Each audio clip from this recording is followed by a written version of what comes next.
Rubik pick for Beast Coast. Back over to J.Storm now for their fourth option. Yeah, they do have last pick of the draft here for J.Storm, so I assume they'll take whatever carry they're thinking about. The Troll's already been banned out, and so if they think it's a core Sven, which it probably is now that we've seen the Rubik usually played in the 4 position by TMT here, you might see something like a Lifestealer maybe. He does have some decent infest targets, but they might not want to do it because there is still the option of the Razor. Dire team pick. Juggernaut. Yeah, much safer option with Juggernaut. I see what you're saying with the Lifestealer, but when somebody like a Razor is still on the board, it is hard to go for said hero. Juggernaut can deal with something like a Razor if that was to come. Of course, a bit better, and it does still bring that magic immunity that Lifestealer would have brought as well. So just always a safe core option, I feel like, is Juggernaut. Not really a bad game.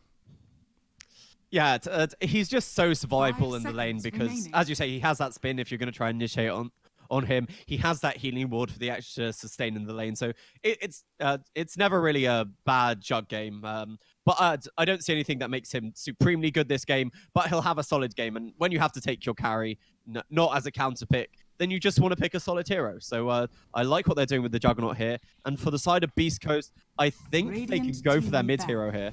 Monkey King. And that might be it. With the Monkey King, yeah. It's still not guaranteed. Again, the idea of something like an offlane Sven and safe lane Monkey King and then a different mid hero if they feel like for the matchup. But they do have the first of the final pick, so yeah, I would lean towards probably more of the mid Monkey King. But we'll see what they choose to go with in the end. But like the Monkey King option. 5 seconds remaining. They seeing what they're up against. Good against Juggernaut, I suppose. Yeah, seems like a fair Monkey King game. One thing I do have to say about taking the Monkey King is usually I see him in response to melee mid laners because, he dominates that matchup and then he's able to snowball on from there because Monkey King's, a very, very tempo-based hero that you want to be pushing. So it's a bit risky because there are things that can beat it in lane, and if you don't get off to a good start on the Monkey King, he is very susceptible. He's not a tanky hero, and we've seen from the side of J.Storm that they do have a lot of ability to be able to get on top of him. So I hope Beast Coast they're able to make this Monkey King look good, because otherwise he's going to have a tough time. Yeah, maybe, if anything, because of that, too. Really, with this final pick of theirs, going a bit of a flex pick as well. Something like, I guess Puck could have potentially been decent, banned out by J.Storm. But point is, whatever you see the final matchup is, then you can swap around those lanes a little more freely compared to, say, if you last pick, like a Shadow Fiend, for example. Obviously, you're going to really want to run him mid. So they banned Death Prophet themselves. And now they're thinking of their final pick. So we'll see if they go that or if this is more of just a sound. Again, you figure off lane here, but they do have some avenues. Whatever they feel like makes the most sense. Their tower hitting right now, their objective hitting is a little weak. So that would be my one concern that they may want to address with this final pick. Yeah, you're totally right. There is the option to run this Sven in the 3 position. I'm having a look through what carries they, assuming the possibility that this Sven might be in the 3 position. I don't think there's really anyone crazy who could help them. The few major ones I have left in the draft are the Morphling. Morphling, a very picked hero in this patch. And I think that's actually who J.Storm might be thinking about going for. I think J.Storm might be thinking about the Morphling. And that's why they might have banned out the Puck, because obviously Morphling very susceptible to a strong silence hero. But you said they were lacking tower push, and they've gone for the Lycan of Beast Coast in Eternal Envy Classic. It is, and that also gives us what we think to be more information, and that Sven will be more than likely an offlane now, and then Monkey King in that mid role. So, 10 seconds but yeah, Eternal Envy certainly has history playing this. It does answer the objective hitting for sure. 5 seconds J.Storm, Wyvern is still there, but no, they probably weren't going to go that with the final pick. Heroes. Queen of Pain is their option in the end, and definitely this looks like a pretty good co-op game, mainly because of the lockdown. You have like the Stormhammer, there's that travel time to it, the Casca as well, the same idea. So really outside of Lift, they don't have the greatest ways to catch a Queen of Pain in this game. So I like the co-op, if anything, for that alone. Yeah, the Queen of Pain, you know, they do the lift and they might be able to chain stun her as well as the boundless strike if the monkey, you know, comes from a tree. You won't be expecting it. But, you know, the main reasons you usually pick this Queen of Pain is just to be a lane dominator. And I think that will end up being a tough mid lane for this Monkey King. You know, you put up to 3 points in that Shadow Strike, and then you just force whoever's there out of lane and Monkey King, and not a very high HP pool. And I don't think he'll also be able to build Jinku stacks to heal, because obviously Bryle will have that blink away when he has a few too many stacks on him. So just picking this Queen of Pain to be able to keep the Monkey King down, I think. Yeah, and it's one of those, it's like, okay, if it's going to be tough for Monkey King, they maybe swap things out, as I was talking about for that potential final pick, but really any of those 3 cores, it's going to be a struggle against Queen of Pain and having to deal with her. So I assume they are just going to leave Monkey King to be in that mid lane and say, good luck, have fun, perhaps get some rotations earlier on, but it's going to be a tough start for Ryoya if things play out as expected in the matchup there, but... I mean, if we are theory crafting lane switches, the Lycan probably does have the best chance because he has that innate regen of the Feral Impulse, can also CS quite easily with the walls. So I don't think that it would be stupid to send the Monkey King to the off lane, you know, to contest against the Sand King as well as the Earth Spirit, because they're 2 melee heroes. It will be a fairly okay lane for you. So that's true. If beastcoast they do want interesting lanes, they can do it. God, I'm looking at that win-loss right there. That's a lot of Dota games, man. It was like 6,400 and 4,700. That's 10,000 games. And the thing to think about is all these players probably have Smurfs as well, so that's not the entirety of their Dota games. And it just shows the dedication to the sport, really. Yeah. You know, if these NA teams, once they make it to the minor, that they really want to prove that the NA region, they have something to show. They now have a chip on their shoulder. And it'd be interesting to see what happens on that minor. Oh, as talent that's been covering the NA region for these last couple of years, even quite a bit, and I've had my biases. Sure, I'm NA myself, of course. It was absolutely deserved. I mean, the NA region has no doubt been a bit of a struggle beyond, frankly, evil geniuses. And, they got the next year Forward Gaming, of course, qualify for the major. But a lot of these teams, it's a mix of the lack of results and the roster changes that continue to happen. But, yeah, I think it's cool knowing from the spectator perspective, at least, that we got 3 quality teams competing for just 1 spot. Makes it that much more of a better finish for the event. So we'll see what we're looking at. We finally got the game started, though. That's the exciting part. Monkey King, by the way, sees as the courier over here, kind of sneaking in, seeing if he can eventually even get a courier snipe, perhaps. But that would be something. Hell, we've seen Monkey Kings before run all the way into the base and even get courier snipes. That's next level, but I don't think he's going to be doing that. Yeah, Ryo is backing off. I mean, there's only so much power you have as a basic courier. Maybe if they had a baby Roshan, he would have been able to get first blood. But when you're just a basic courier, you're not going to be able to find it. So he's going to make his way back. Or is he? So yeah, you were right. Your Lycan is going to end up mid. Being played by Eternal Envy. You're talking about the matchup against Queen of Pain and how it just makes sense of their 3 cores. Lycan stands the best chance for sure. So Monkey King's going to be in the off lane even with TMT, and that means Sven, being played by Brax, he's going to be in the safe lane paired up with Ike's Mike. So quite a switch up here from Beast Coast. Yeah, they also did something I probably should have pointed out is they were busy scouting with Lycan rules to try and figure out what the lanes were. I wasn't sure Eternal Envy was going mid because initially he did have the Quelling Blade but didn't have the shared tangos, but it seems they did give it to him eventually.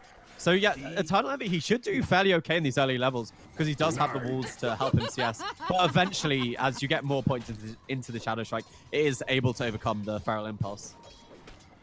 Looking at the bottom line even, Monkey King does have a Sentry Ward on him. He's not using it yet. Sand King did get level 1 Sandstorm, but he's going to be patient with that Sentry Ward, wait for a more appropriate time to use it. But Sand King, we'll have to look out for that once it's eventually placed. Fear is up at the top lane on the Earth Spirit, trying to set up for an eventual initiation, but doesn't seem like he's able to find it. He's making sure that there's no pull going on.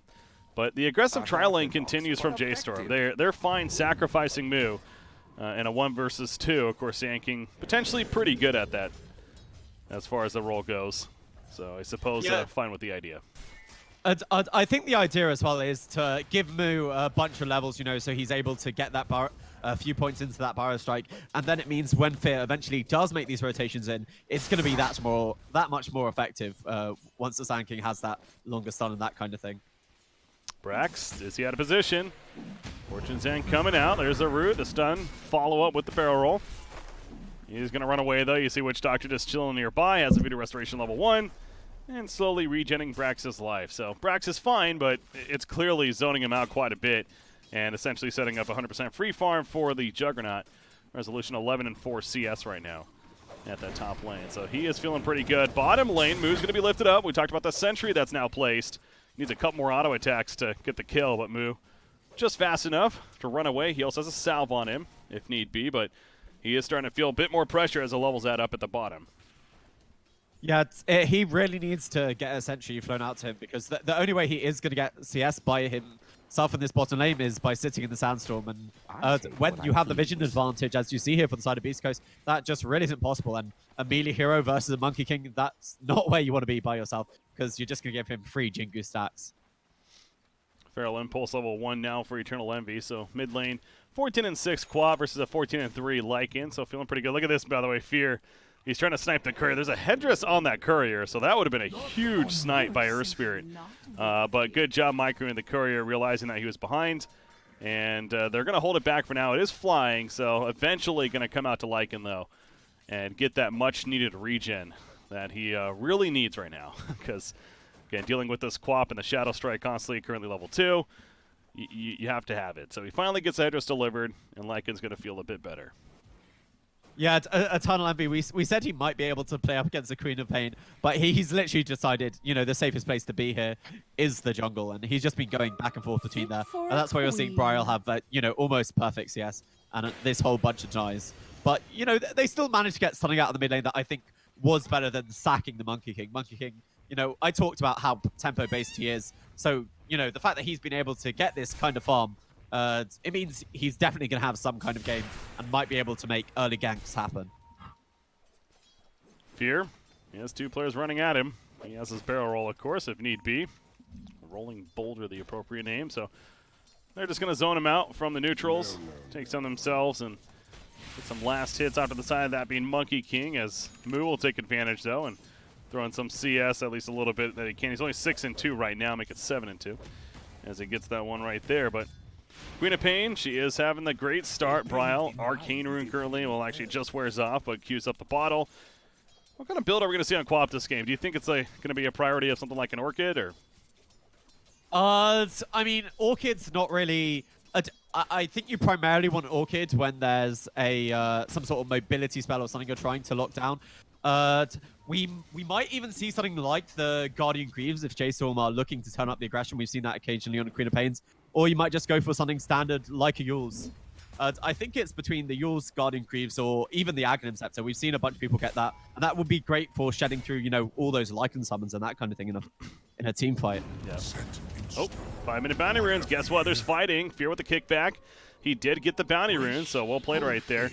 Unfortunately, the bottom one is taken by Ryoya, and we have it's going to be a 3-for-1, actually. So Fear sets up 3-for-1 with the take there, as March is able to get both of them freely up top. TMT, speaking of Fury, is going to slowly roll forward. Doesn't really connect. They do not have a stun now, but it actually is enough to TP out. Jeez, that was a very close call. That Shadow Strike taking him down, but he's going to regen in base and be fine. Still no first blood at 5.5 minutes. Brax, he's being spun on, but he's fine. Warcry mixed with the heal, of course, from IX Mike. Throws out the cask in return. Gets a little bit of damage, but yeah, it's a pretty slow-paced game in that respect. Nearly 6 minutes and no kills yet. I mean, it is an elimination game, really, for both these teams, so I do understand them playing it a bit safe, but now that Brial, as soon as he gets his level 6, he wants to be looking to use that Sonic Wave of cooldown. So that's when you might want to see something happen. Also, I do want to point out, in this bottom lane, something that's made it a little bit rougher for the Sand King is they just missed on this guess with the Sentry. They incorrectly guessed, and that means that Mu hasn't been able to safely use the Sand King. But rotating now to the top lane, we might see our first blood. They want to kill the Sven. He is a he hugs the tower. They're going deep for this. Warcry going to be pop move. Can he get the stun off? It's a level 3 Burrow Strike. Yes, he can. The cask bouncing around. The spin, though, from Resolution. Able to avoid that stun. Brax is completely surrounded. Nothing more he could do. Did his best to react in time. It was close to getting away, but especially with no TP support, there was really no chance of getting out. So there's finally the first blood.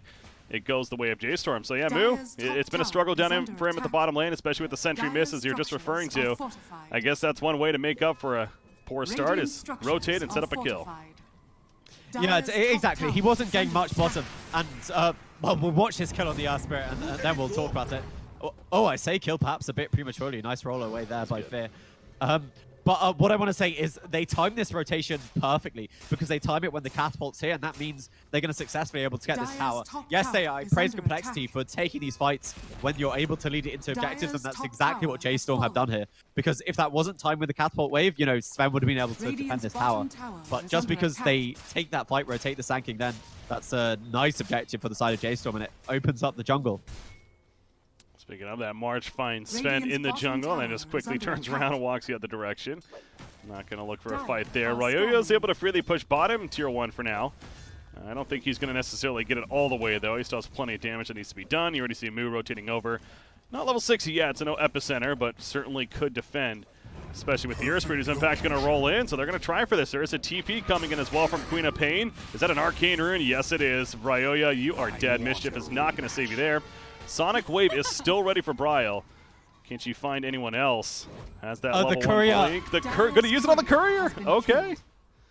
That's 2 Wraith Bands. I said you wanted to use that Sonic Wave of cooldown, and especially with the Arcane Rune, you know, that's so much gold getting a courier kill. In all honesty, I totally think it's worth it. Double Wraith Band, I believe that was for the Monkey King, right? So he's all of a sudden not nearly as farmed as you would hope for with the start that he was having. Eternal Envy, he's also found in the jungle. Queen of Pain, of course, no Sonic Wave right now, but she has those screams and the Shadow Strike level 3, dealing plenty of damage over time, and eventually is going to set up the kill on Eternal Envy. Now, Brawl getting low, though. Good job with the Boundless Strike. Ryoyo gets immediate revenge for the courier as well as his fallen teammate. Fear, he's also not getting away. And in the big picture, this feels pretty good for Beast Coast, because Monkey King is starting to accelerate pretty well, despite not having those 2 Wraith Bands on him currently. Yeah, that feels really bad for the side of J.Storm. They just thought they were so much stronger in these early fights, but Eternal Envy, this Lycan a bit too tanky, able to stall it out, and not respecting the fact that Ryoyo was giving away these stacks to the Monkey King. And, you know, he has this Jingu, and it's an easy kill with a Boundless Strike. Eternal Envy, he even missed with the dominated Warstorm, but it didn't matter. So Beastcoast, nice fighting back there, but the side of J.Storm, they're still already 3k ahead in this early game. So they won't be too sad that they've lost the Queen of Pain. This is a build that we see a lot of these co-ops more recently, and it's not that it's wrong, it's just you could tell it feels a little scary sometimes, and I think we almost saw it there too. The blink, the level 1 blink, it's a 15-second cooldown. You compare that to a level 4 blink at a 6-second cooldown. Yeah, it's a much bigger difference. So really committing to kills, especially that deep as a Queen of Pain, you have to be very careful and understand that you're not going to have another blink for 15 more seconds when you use it that one time. So just getting caught a little too deep right there. Also made a turn double kill for Monkey King. 10-minute bounty rune spawn, though. And so far, it's well, it looks like it will be the 2-for-2 split this time around. We haven't talked much about Juggernaut, though, but, man, Resolution, free farm is name of the game. He is going the Battle Fury. I mean, this is classic Resolution. If you give this man a good game, he is going to take the option to take the heavy farm item. And I can't say I doubt him, because with this Battle Fury, he will eventually become the strongest hero on the map. And also, they do just want to have wave clear, because there are going to be a whole load of summons this game. Beast Coast, if things go south, they are going to look to split push. And if you get that Battle Fury, you're going to deny that possibility. Moo, bottom lane, they dusted him up, they found him eventually. Burrow Strike already away. They're going to pop a Wukong's command for this. The Boundless Strike comes out and a couple more auto attacks. Ryoyo is able to get the kill, so he's got another 1,700 gold saved up. They kill the tower. Remember, he has 2 Wraith Bands technically as well, just waiting for the courier to respawn in a couple seconds. So, yeah, MK is continuing to do plenty of work. The Echo Saber currently queued up for him, by the way. On the Monkey King. Yeah, I love the Echo Saber on the Monkey King. The only time I understand skipping it is when you do have to be that one position, but it's just so good because you give that massive slow to your entire AoE and also build up those Jingu stacks. And if he is looking to carry a tiny bit heavier, we might see him go for the Maelstrom next. But if he feels like they just want to be pushing, he might go into a BKB. I don't know if he feels he needs to be the one doing damage, but we'll see what happens over here on the Monkey King. Eternal Envy on Lycan over here is currently Helm the Dominator, and that's it, really. He's trying to work on a Necronomicon eventually, but his farm's a little bit further behind as Moo might be in trouble. Shapeshift is ready to go. They're diving as 4 heroes right here. He Burrow Strikes away, though, and they're going to get the turn kill to Rubik, so quite the dive. A TP coming in for resolution, and now Beast Coast realizing that this is a lost cause. IX Mike is going to go for the TP play in the face. It will work, actually, and the rest do survive. So they get plenty of response. In fact, all 5 heroes are down there for J.Storm now. They only lose Rubik, so in that perspective, I suppose not too bad for Beast Coast. But, yeah, that was an ambitious dive on a tough hero to kill in the Sand King. Yeah, it's exactly as you say. TMT, he was looking for his own survivability in the Sandstorm, but these towers, they do provide a true sight, as most teams probably do know, so he wasn't able to live. And also, for the side of Beast Coast, they commit that big Lycan ulti. Very often, you know, whenever you use this, you want to kill a squishy support like the Oracle, but that's not going to happen because you had to use it in such a defensive manner, being able to get away. Our Spirit trying to connect. It's lifted up by TMT, but short duration. As they do take the tower, does J.Storm, that is, tier 1 mid. So good protection, make that push successful. As Eternal Envy is pushing out top now, again trying to finish that Necronomicon down the line. Queen of Pain, we have our answer as far as what Bryle's planning. It's going to be a Linken's. Currently has the Ultimate Orb picked up. Going to Linken's first item.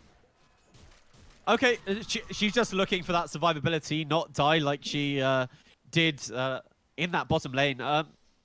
I do find it a bit curious as a first item because you might like to see one that allows you to get a tiny bit more active with the rest of your team. But with Resolution making this slightly later game build with Battle Fury, I do understand it because it's going to allow you to stay alive and live to get that next item.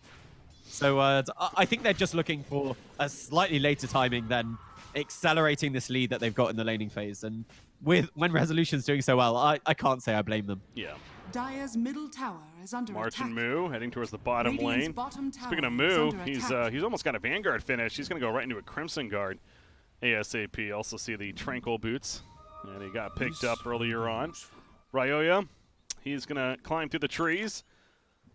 Keep his distance for now, leaping forward. Does have the 2 Wraith Bands on him, of course, now, and just about has the Echo Saber finished.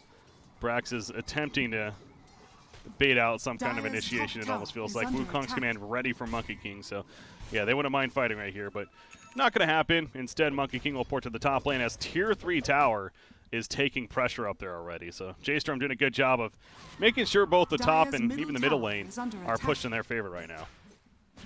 Yeah, I really like the idea of the Crimson Guard here from Moo. Most often on today's Sand Kings, you either see a Blink Dagger or a Veil, but you know it's a correct identification of what's doing the damage for the side of Beast Coast. They don't really have a lot of magical. They have both the Wukong's command and the Lycan summons, and that Crimson Guard, it's going to mitigate almost all of that and just help the whole of his team survive. Oh, Quap's in a lot of trouble. Had to avoid the Centaur stomp, and thus stutter stepped into a lift from Rubik, an eventual kill. So, well played right there by Beast Coast. They end up getting 2 of the top runes, both of them, in fact, as the bottom 2 are taken by J.Storm instead. But, of course, the hero kill to go with it. Feels pretty good for the Dire team. Quietly but surely. Juggernaut, though, topping the net worth by a lot. More than 2,000 plus net worth ahead of anyone else in the game right now. Battle Fury doing its work. Almost has a Yasha finished, and it's just going to go right into a Manta style. So he hasn't really needed to assist just yet with the team. They're up 3,000 net worth as a team overall. But especially once he has that Manta style, something tells me he wouldn't mind joining some fights. Yeah, Resolution, he just hasn't needed to get that involved. He's just been off pit pushing. I mean, he successfully helped take these 2 towers in the top lane. But going back to this Queen of Pain gank, she just blinked into the rune. Beast Coast, they didn't even identify it because, you know, they very nicely chained their stuns, but there was no way she was escaping from that. Just blinking into runes, meaning your death. And now we see why Bryle is going for this Lincoln Sphere, so they're not going to be able to get the chain control on her. Yeah, lift wouldn't have happened if she had the Lincolns initially. As Queen of Pain, though, Wukong's throw down, Boundless Strike, and well, it's just like, just talking about it. Needs that defensive tool and doesn't have the Lincolns finished yet, so able to get caught pretty easy and killed off. Moose hiding in the Sandstorm for now. Doesn't have a blink, of course. In fact, it's going to stun in, has Juggernaut. Omni-Slash ready, but there are neutrals nearby. He's not going to use it, though, just simply spins on top of Brax for the easy kill right there. So Queen of Pain did have support nearby. Couldn't help her in time, but they do take out the offlane Sven at least. That's a blink already finished on Rubik, though, by the way. Okay, so looks like TMT is managing some decent farm here. And that's a position for Rubik. Yeah, I didn't realize how farm TMT was, and now for the side of Beast Coast, he does have that blink as well as the dust. They were really lacking dust earlier. You know, there were all the pings saying, "Moo's here, let's try and kill him," but he's the only one with detection. But there's a big fight happening here in the jungle. Yeah, big fight, really. It's Eternal Envy getting caught, has his army. That Epicenter, though, just destroying everything in a sonic way from Bryle will finish the job. Gets credit for the kill. Eternal Envy just too deep by himself, essentially. Again, had some teammates somewhat in the area, but there was no way they were getting to him. It is nighttime, so he did not necessarily see the TPs happening right on the shrine. And wrong place, wrong time type of deal. And you can see J.Storm wants to take advantage of a hero being down right now. They're wrapping around the mid lane with the smoke. Yeah, it was really just this ward in their jungle. It all paid off for them. But yeah, they're getting another one. They're forwarding this aggression. They know Eternal Envy's down. They know he doesn't have his ultimate. So even when he respawns, he's not that useful in a fight. And Bryle's Sonic Wave, it didn't just kill Eternal Envy, it killed off its whole army as well. So you also get that extra 200 gold from the Dominator creep. So it's just nice, such a nice gank. They correctly identify where Eternal Envy wants to be farming, and they just scout him out with their warding. And it's and as you say, every time they get a kill, they look to either follow up with another one, or they go for an objective. And it looks like Resolution, he's the one claiming this bottom objective. There you go. Sets up the last hit. That's at least the second tower kill he's gotten individually. Notice he did the same thing early at the top tier 1, and perhaps even more, but the Manta style only needs 500 gold for the recipe, so just about there, and we're pre-20 minutes into this game. Battle Fury recipe, pretty crazy farm that he's had once again. Smoke play, though, from Beast Coast. Haven't really seen that shapeshift aggression from Lycan yet. This might be a time for it. Has his army coming up mid. Not going to expose himself yet. Bryle is so close to his Lincoln Sphere. He only needs 50 gold to be able to complete it. So, but it looks like they're not actually going to find him for the side of Beast Coast. So next engagement they take, Bryle will have this newly minted Lincoln Sphere and is looking for the 200 gold on Eternal Envy's Dominator creep. Radiant's top and tower he's going is under to pop attack. his shrine right there. Didn't I don't know about that shrine pop. It's full life at like 80% mana. But either way. I honestly think he was doing it he was trying to micro his creep towards it and then shrine the creep to not give over the 200 gold. I think it was one of those Eternal Envy next level plays that just don't pan out, sadly. I suppose so. Fight definitely breaking out here, though. Lift. Wukong's throwing down on top of March. He's got a false promise, though. Going to delay quite a bit. Meanwhile, Sven off to the left side. He gets taken out. Lycan able to finish Queen of Pain, though, with a good lockdown from Witch Doctor on top of it. Finally, the false promise wears off, and Oracle's picked out. For Resolution, spinning on top of the Wukong's command, and finally wears off, but he's already at half life currently. He does have some wand charges, still has Omni-Slash as well, so something tells me J.Storm is not done just yet. Sand King with the Crimson Guard, but it's wearing off. He is going to port to the bottom. They want to get the bounty runes, and now the 20-minute bounty rune spawn, and both teams making priority on those instead. But that fight actually going pretty well for Beast Coast, especially considering the Queen of Pain yet again going down. She had the Lincolns, I'm pretty sure, this time around. Just too much damage. Yeah, it was a nice initiation for J.Storm. They went on the Sven on their tower, but the side of Beast Coast, they were prepared for it. The Sven really was bait, and instead on the backlines, they find the Oracle, they find March, they force him to use his ultimate on himself. Ryoya blinks into a few too many heroes and realizes, oh, I need to get out of here, tries to TP out, but the damage is just more than enough, and her TP almost completed, but they were able to bring her down. So Beast Coast able to take a nice fight, and their positioning, especially with these two wards, they knew exactly what was happening, and they take the better end of that fight. Yeah, that was, looking at the death recap of Queen of Pain, that was actually 100% damage from Lycan right there. From 100% life to nothing. Just well played by Eternal Envy, just surrounding her, and you just see the army, how much damage it can do. catch somebody and surround them with it. So Ryoya, middle lane. Speaking of Queen of Pain, Brawl jumps in first. Sanking follow-up happens to stun both. I don't even know if they realized Witch Doctor was there, but they'll take it. A double kill for Bryle is the end result with the Sonic Wave use. That's got to feel pretty good for him, and they want more. Sven might be that target. Resolution, finally we're going to see an Omni Slash. That Stormhammer, not really useful when the Omni Slash comes out. Triple kill for Bryle, and right into the Tier 3 top tower. They pop Fortification on Beast Coast side, but talk about a perfect transition for J.Storm. Yeah, none of these heroes have buyback. They already have the creeps pushing in. And, you know, it's exactly as you say. I think he had no idea the Witch Doctor was there. And they just get this lovely double TP. You know, Ryoya, he felt safe because he had his Witch Doctor to counter-initiate and save him behind him. But this Bar Strike from Mu, I don't know if we can call it skill, but certainly absolutely amazing there. And taking the fight right into this top lane, they identify kills, equal objectives. And that's the transition that's happening here. Yeah, you see Resolution DCing, unfortunately, but they noticed it pretty quickly, it looks like. So still up here with them. Hopefully a quick restart, though, or coming back in. Yeah, something else that's noticeable. Last pick, Lycan, again, that was one concern with the Dire lineup was the lack of objective hitting, and Lycan, of course, brings that. But they only have one tower kill at almost 22 minutes into this game. So I'm not saying it's just 100% the Lycan's fault. It's just that that's really an unfortunate circumstance, I suppose, for Beast Coast, considering when you have such a hero that's really one of his main objectives, is to be able to help push objectives for you. So somehow they need to get that answered. He is trying to work in bots. He does have the level 3 Necronomicon. I don't know if when they're going to be able to address this top lane, though. I mean, this is definitely a Tier 3 tower kill. It's honestly probably going to be a melee racks, yeah, because with Sven still 30 seconds, Monkey King still 19, they should be able to kill it pretty quickly. Yeah, they've already used their fortification as well, so there's not that buy time as well. So I think let's go back to Lycan. I think he kind of did receive the rough end of it because they're like, there's no way our Monkey King can go against the Queen of Pain, Eternal Envy. You have to have the rough lane, and he made what he could from it.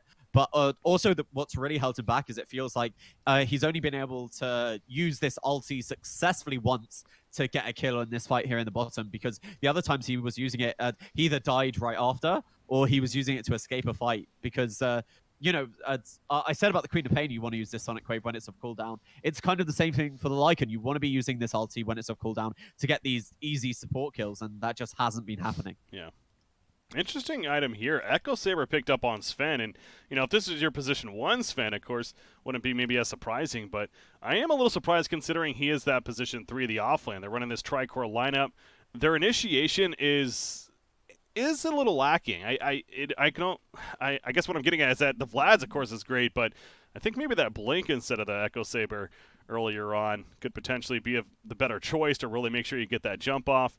Echo Saber is an enhanced farming tool, especially with the maxed out Great Cleave. Sure, and ideally enhances him, get there that much quicker, but I think that's at least an argument to be made on the item build here for Sven.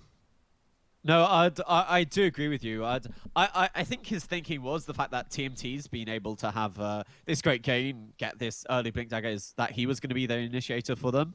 But I agree. Either way, I don't think the Echo Saber is great when you're playing the off-lane Sven. You know, he could have gone for a Crimson Guard that would be so helpful, saving his team from the Omni Slash or something like that. But instead, he's looking to scale, which I don't know if they're going to have time for this Sven to become a semi-carry. Yeah, it's as we expect, at least in Tier 3, of course, if not even a melee racks up here. So with Resolution now back, there we go with the Tier 3. We'll start working on the melee rack. Still 9 more seconds for Monkey King. Look at Eternal Envy. He's flanking. He wants to go. He pops his ultimate. Now he needs to be careful to get getting turned on, though. Magnetite's put out from Fear. False Promise saving him for the time being. Move. Stuns on the creeps. Everything is dead as far as the army's concerned. It's just Lycan himself now, really. He's running around in circles.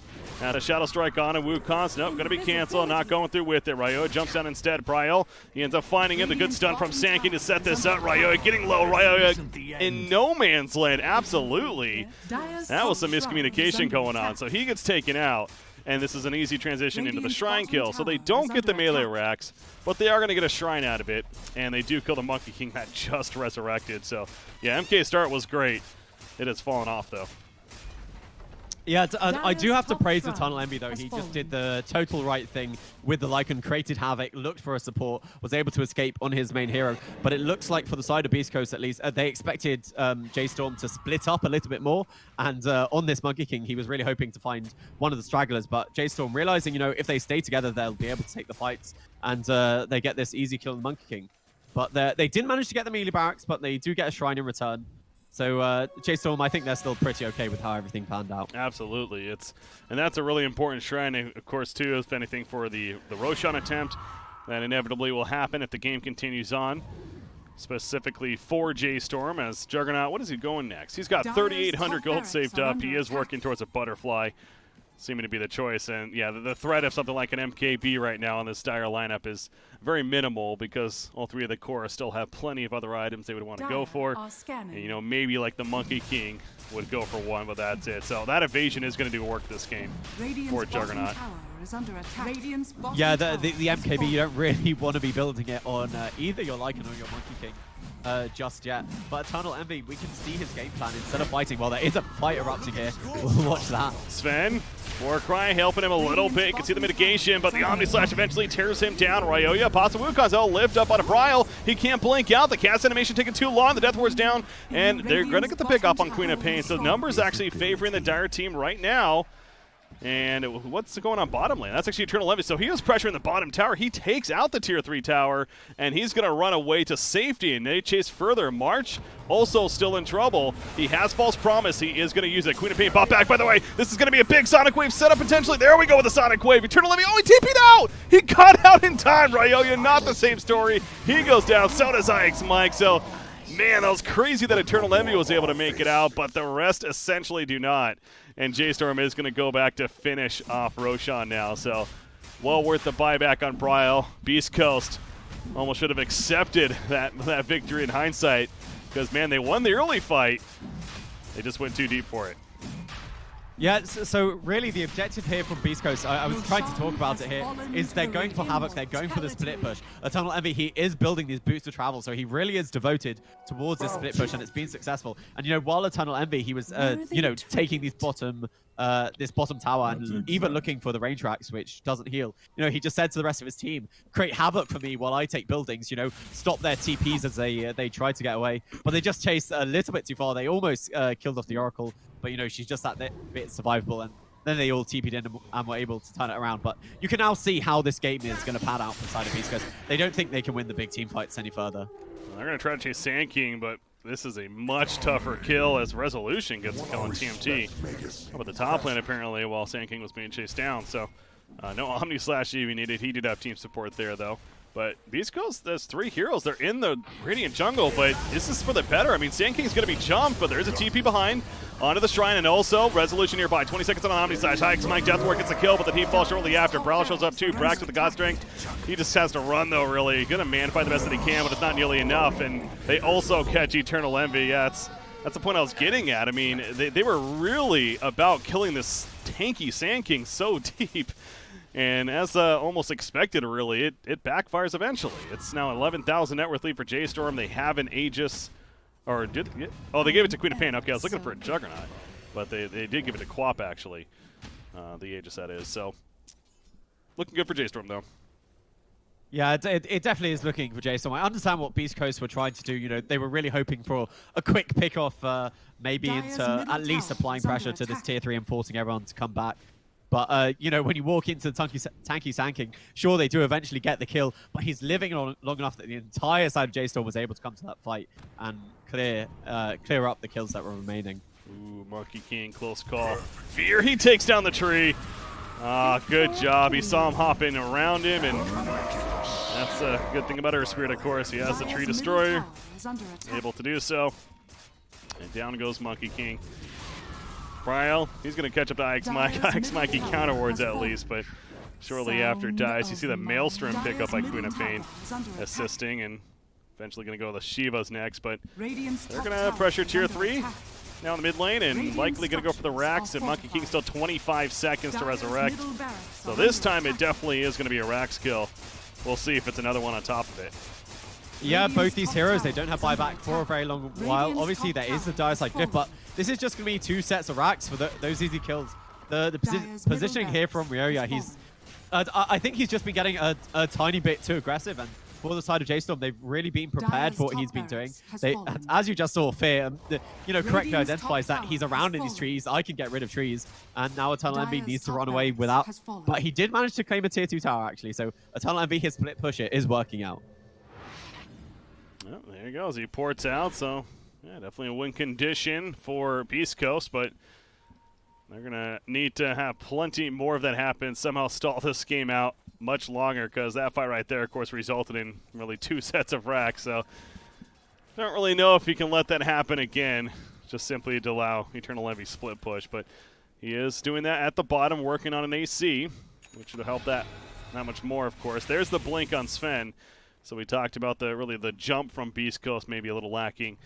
Of course, that'll help out there as Eternal Envy just need to be careful at the bottom lane. Shapeshift is not ready to go, so 40-second cooldown.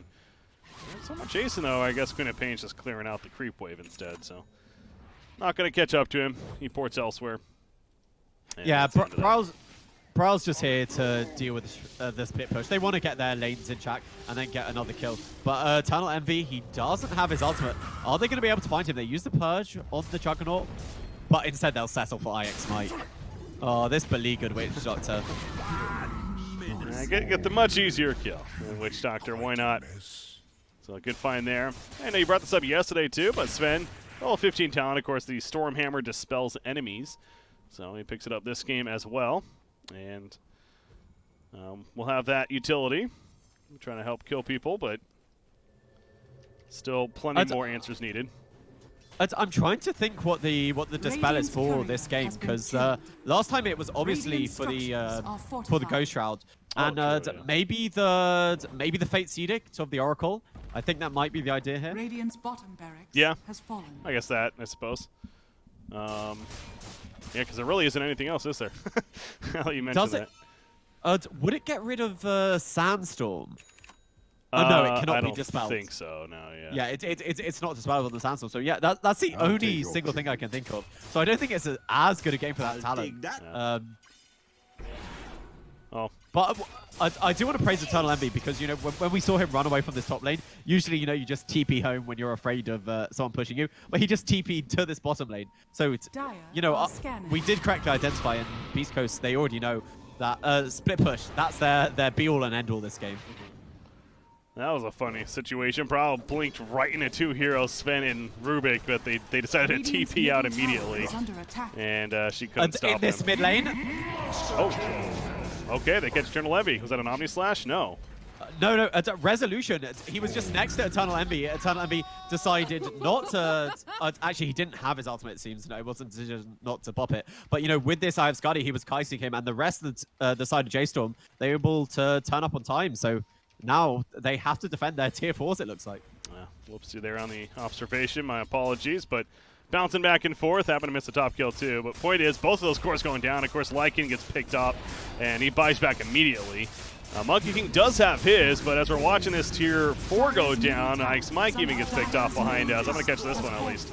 All right, they jump in the back line. Sven, he's going after Moo. Buyback on Monkey King and Witch Doctor as well. Bound the strike coming out from Ryoya. They do kill Moo. Brax is getting low though himself. Resolution able to spin on top and secure that kill. Lycan running away. Resolution gets out of the Wukong's command at least for now.